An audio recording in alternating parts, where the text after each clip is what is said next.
Right, well, and it's not like men are exactly happy about being made self-conscious by women. Right, it's a major source of continual tension between men and women, and it's no wonder. But it's also the case, and this is something really cool and interesting to know, you know, we diverged,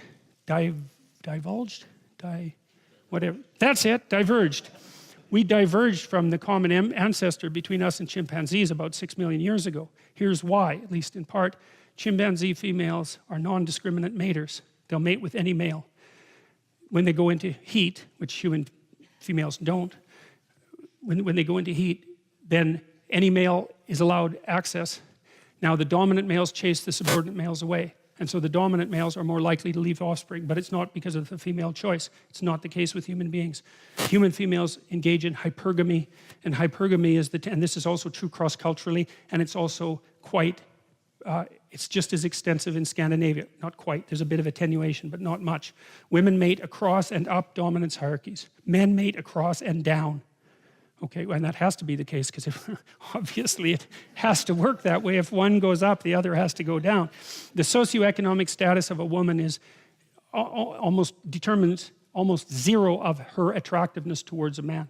Whereas the socioeconomic status of a man is a major determinant of his attractiveness towards a woman. And it isn't his wealth either, because that's been tested. It's his capacity to generate and be productive and to share, because that beats the hell out of wealth. Wealth can disappear, right? But the capacity to be productive and share, that's a much more important element. And why not be chosen on the basis of that, especially because women have to have infants, and infants make the woman dependent, and the woman is just looking logically, rationally, and from an evolutionary perspective for someone who's useful enough to lend a hand.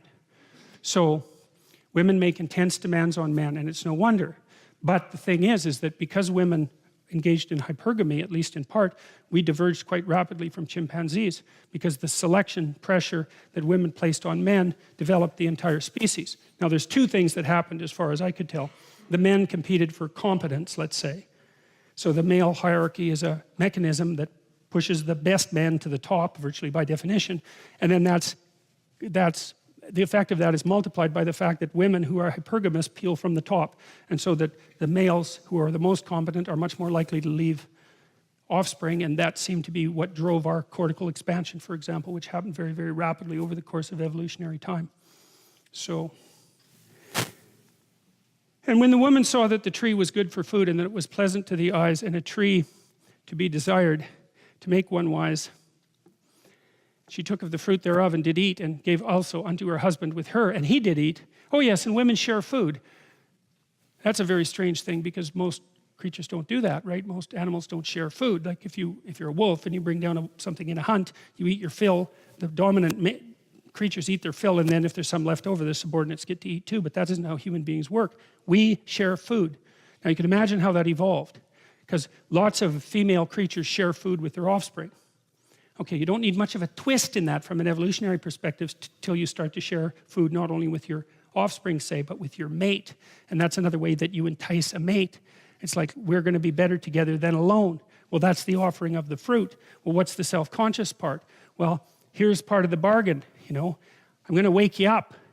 And partly I'm going to wake you up because you need to be woken up, because I have this infant that needs some damn care. And so you bloody well better be awake. And part of the bargain is I'll offer you something. I'll offer you some food. And in response, we're going to make a team. And that's the deal. Well, and that's the human deal. And that's why we're more or less monogamous, why we more or less pair bond, and why something approximating marriage is a human universal. It's cross-cultural. Now you can find exceptions, but who the hell cares? Really, man, who cares? You look at the vast pattern. The vast pattern, well, and the price we pay for having large brains is that we're very dependent, and it takes a long time for us to get programmed, and because of that, we need relatively stable family bonding. And that's basically what we've evolved. And you know, you don't get that without making men self-conscious, because male creatures, why not impregnate and run? I mean, why the hell not? And that's something to really, no kidding, like that's the thing to think about. It is not why men abandon their children, that's the mystery.